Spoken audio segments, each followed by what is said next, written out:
Assalamualaikum warahmatullahi wabarakatuh. Alhamdulillahi rabbil alamin. Wassalatu wassalamu ala sayyidil mursalin wa ala alihi wa ashabihi ajma'in. Qala Allah ta'ala ya ayyuhalladzina amanu ittaqullaha haqqa tuqatihi wa la tamutunna illa wa antum muslimun. Wa qala ya ayyuhalladzina amanu ittaqullaha wa qulu qawlan sadida yuslih lakum a'malakum wa yaghfir lakum dhunubakum wa man yuti'illaha wa rasulahu faqad faza fawzan 'azima. Amma ba'du, para jamaah sekalian yang dirahmati oleh Allah Subhanahu wa taala, kita bertemu kembali di lanjutan kajian kita setelah kemarin kita membahas tentang kaidah Quran yang ada di dalam Al-Quran. Yang pertama, yaitu firman Allah Subhanahu wa taala, wa qulu linnasi husna. Berkatalah kepada manusia dengan perkataan yang baik. Ini sisi muamalah ya kita dengan sesama manusia. Iya. Kemudian kita lanjutkan dengan kaidah yang kedua, yaitu firman Allah Subhanahu wa taala di surah Al-Baqarah, wa asa an takrahu syai'an wa huwa khairun lakum wa asa an tuhibbu syai'an fa huwa syarrul lakum. Ayat ini turun konteksnya masalah jihad fisabilillah, perang di jalan Allah Subhanahu wa taala. Yang mana peperangan tadi memang menyakiti kita secara badan dan juga tidak disukai oleh jiwa. Ya, tidak disukai oleh jiwa. Makanya Allah mengatakan wa asa an takrahu syai'an fa huwa khairun lakum. Bisa saja apa yang kamu benci, apa yang kamu tidak suka itu lebih baik bagi kalian, bagi kamu. Dan wa asa an tuhibbu syai'an, dan bisa saja apa yang kamu sukai, apa yang kamu cintai fa huwa syarrul lakum. Maka hal tersebut ya jelek bagi kamu. Wallahu ya'lamu wa antum la ta'lamun. Sedangkan Allah Maha mengetahui dan kalian tidak mengetahui. Masyarul muslimin yang dirahmati Allah Subhanahu wa taala, ada banyak kejadian di dunia ini yang menggambarkan kaidah tersebut. Kita ambil beberapa kisah di dalam Al-Quran. Kisah yang pertama, kisah Yusuf. Kisah Yusuf alaihissalam. Dengan berbagai cobaan yang beliau terima, dari mulai dibuang oleh saudaranya, kemudian diperjualbelikan sampai ke tangan penguasa Mesir. Sampai di tangan penguasa Mesir. Kemudian digoda oleh istri penguasa Mesir pada saat itu. Maka hal-hal negatif tadi yang secara sekilas buruk, maka itu justru mendatangkan kebaikan bagi Nabi Yusuf.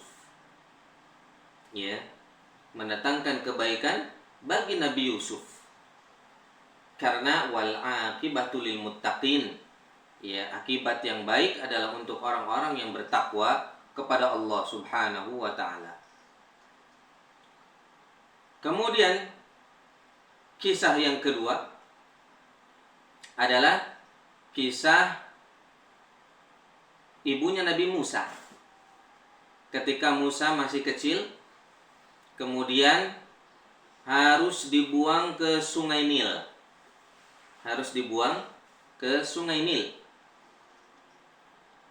Secara sekilas itu buruk, tentu saja bagi ibunya sendiri, kemudian bagi Musa kecil. akan tetapi itu adalah ilham dari Allah Subhanahu wa taala, ya, maka apa yang terjadi Allah takdirkan, ya, di tangan Nabi Musa kebebasan Bani Israel. Di tangan Nabi Musa kebebasan Bani Israel, dan itu adalah sebuah kebaikan. Dan itu adalah sebuah kebaikan. Ya. Begitupun di dalam kehidupan kita sehari-hari. Ya. Banyak sekali kejadian yang menggambarkan kaidah besar ini. Ya, kaidah besar ini. Misalnya ada seseorang yang dia menginginkan sesuatu, suka kepada sesuatu, cinta kepada sesuatu, kemudian Allah takdirkan tidak jadi. Ya, kemudian Allah takdirkan tidak jadi, maka ketahuilah ada hikmah di balik itu. Ada hikmah di balik itu. Mungkin saja, ya, ketika dia cinta kepada sesuatu itu, kalau Allah takdirkan jadi, maka dia jelek akibatnya. Kemudian Allah takdirkan tidak jadi, maka mendatangkan kebaikan bagi si orang tadi. Ya. Menjadikan baik bagi si orang tadi. Jadi semuanya ini yang terjadi di dunia ini adalah dengan takdir Allah Subhanahu wa taala. Dan ini, kaidah ini, ia memberikan faidah kepada kita tentang ridha kepada takdir Allah Subhanahu wa taala. Dan kita meyakini selaku ahlu sunnah bahwa di setiap kejadian ada hikmah Allah Subhanahu wa taala yang sangat besar. Ya, kejadian di dalam kehidupan kita ini ada hikmah Allah Subhanahu wa taala yang sangat besar untuk kita. Bahwa Allah Subhanahu wa taala menginginkan kebaikan kepada kita. Walaupun dengan hal yang secara sekilas kita lihat adalah kejelekan, tidak baik. Ya. Nah, Masyaallah muslimin rahimakumullah, seperti halnya perang, misalnya perang itu kan hilangnya nyawa, darah bercucuran. Tapi kalau dalam rangka membela agama Allah, maka itu adalah sebuah kebaikan.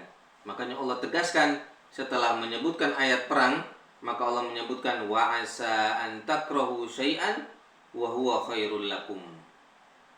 Ya. Apa saja yang kalian benci bisa jadi itu justru lebih baik bagi kalian. Ya, lebih baik bagi kalian, karena jiwa pasti tidak suka dengan perang. Jiwa pasti sukanya aman. Jiwa sukanya damai. Ya, tidak suka dengan perang. Ya, ada mayat bergelimpangan, ya. Kemudian Masya Allah jasad-jasad yang bertebaran. Itu sangat tidak disukai oleh jiwa. Ya, sangat tidak disukai oleh jiwa. Kemudian masyaallah muslimin rahimakumullah, ketika ada seseorang yang menginginkan sesuatu atau mengejar sesuatu kemudian tidak jadi, ya, kemudian tidak jadi, maka ketahuilah Allah menginginkan kebaikan di situ. Ya. Sungguh banyak cerita ketika seseorang misalnya sudah memesan tiket penerbangan misalnya. Tiket penerbangan. Masya Allah, orang ini punya janji dengan koleganya misalnya. Dia punya bisnis miliaran. Kalau terlambat kontrak batal. Iya. Kalau terlambat kontrak batal. Kemudian dia segera ke airport, ya, dengan tiket di tangannya. Kemudian qadarullah, orang ini mengantuk sehingga tidur dan ketinggalan penerbangan. Pesawatnya sudah terbang duluan. Masya Allah, orang ini ketika bangun dia sadar bahwa ketinggalan pesawat, marah-marah ke pegawai penerbangannya. Masya Allah, marah-marah ke pegawai yang ada di airport tadi. Kenapa tidak dibangunkan? Kenapa begini? Kenapa begitu? Sampai saya harus ketinggalan pesawat saya. Ada kerugian nih di sini, dijelaskan oleh dia. Tidak berapa lama ada kabar bahwa pesawat tadi ternyata mengalami kecelakaan. Ini adalah sebuah kebaikan untuk orang tadi. Ya, kebaikan dia tidak ikut dengan pesawat tadi. Ya, tidak ikut dengan pesawat tadi, dia jadi selamat. Ya, maka ma'asyiral muslimin rahimakumullah, kita sebagai manusia harus melihat lebih luas, dengan kacamata yang lebih luas memandang kehidupan ini, sehingga kita selalu berhusnudzon kepada Allah Subhanahu wa ta'ala. Sebagaimana mungkin juga ada pasangan suami istri, ya, pasangan suami istri yang belum dikaruniai anak, maka harus berhusnudzon kepada Allah Subhanahu wa ta'ala. Ya, pasti ada hikmah di balik itu. Ya, pasti ada hikmah di balik itu. Maka semuanya berdasarkan takdir Allah Subhanahu wa ta'ala, dan kita sebagai manusia dituntut untuk ridha terhadap takdir Allah Subhanahu wa ta'ala, sehingga akibat yang manis akan kita capai, akibat yang enak, yang lezat yang akan kita rasakan, sebagaimana yang Allah janjikan, wal aqibatu lil muttaqin, dan akibat yang indah itu hanya untuk orang-orang yang bertakwa kepada Allah Subhanahu wa ta'ala. Maka dengan kaidah yang kedua ini, ma'asyiral muslimin rahimakumullah, memberikan pelajaran kepada kita bahwa tidak semuanya yang kita cintai itu baik, dan tidak semuanya yang kita benci atau kita tidak suka itu pun tidak baik. Ya, semuanya dengan takdir Allah Subhanahu wa ta'ala, dan Allah lah yang mengetahui akibat dari kejadian-kejadian ini. Manusia hanya bisa berusaha, adapun yang menentukan hasil adalah Allah Subhanahu wa ta'ala. Yang dituntut dari manusia adalah usahanya, adapun hasil Allah Subhanahu wa ta'ala yang berkehendak terhadap hasil usaha tadi. Wallahu ta'ala a'lam. Wa sallallahu ala nabiyyina Muhammad. Wassalamualaikum warahmatullahi wabarakatuh.